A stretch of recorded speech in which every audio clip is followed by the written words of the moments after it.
Hi friends, welcome to our channel. నేను మీ Venky. Egg bhurji నార్మల్గా ఉల్లిపాయలతో చేసుకుంటారు కదా. ఉల్లిపాయలతోనూ ఎన్ని రోజులు కూడా వేసి చేసుకుంటారు వెస్ట్ ఈస్ట్లో. అలానే నేను ఈరోజు పచ్చడితో ట్రై చేశాను. జస్ట్ టేస్ట్ చూశాను, చాలా బాగుంది. ఇది మీకు చూపిస్తే బాగుంటుంది అనేసి నేను చేస్తున్నాను. ఈ కొంచెం అల్లం వెల్లుల్లి పేస్ట్ ఆయిల్లో వేసుకొని కొంచెం వేయించుకున్న తర్వాత ఈ ప్రాన్స్ ఉన్నాయి కదా, ప్రాన్స్ని చక్కగా చిన్న చిన్న కట్ పీసెస్ చేసుకుని ఫ్రై చేసుకోవాలి. ఫ్రై చేసుకున్న తర్వాత కొంచెం ఉప్పు కారం కూడా, ఎందుకంటే ప్రాన్స్కి కొంచెం పట్టాలి కాబట్టి ఆనియన్స్ వేసేసి వేయించుకుంటున్నాం కదా. ప్రాన్స్ కావాలంటే ముందే తీసి పక్కన పెట్టేసుకోవచ్చు ఫ్రై చేసుకున్నాక, కాకపోతే కొంచెం ఉప్పు కారం పట్టాలి కాబట్టి నేను ఉంచేసాను. ఉంచేసి ఉల్లిపాయలు కూడా వేసేసి కొంచెం ఉప్పు కారం ముందుగా వేసాను. అవి వేగుతూ ఉంటాయి, ప్రాన్స్కి కూడా పడతాయని.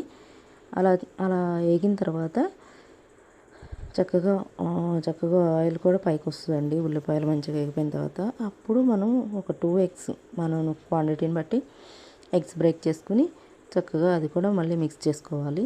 అప్పుడు ఎగ్స్ ఉంటాయి కదా, దానికి కూడా ఉప్పు కారం పట్టాలి కాబట్టి లైట్గా ఉప్పు కారం పైన చల్లుకుంటున్నాను నేను.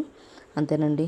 కొత్తిమీర ఉంటే కొత్తిమీర వేసుకొని చక్కగా ఆయిల్లో మంచిగా ఫ్రై అయితే మన ఎగ్ బుర్జీ ఎట్లా చేసుకుంటాం అట్లానే సేమ్, కాకపోతే ప్రాన్స్ ఒకటే యాడ్ చేస్తాం. అవి డ్రై ప్రాన్స్ కాదు, మామూలుగా పచ్చివే. ఓకేనా?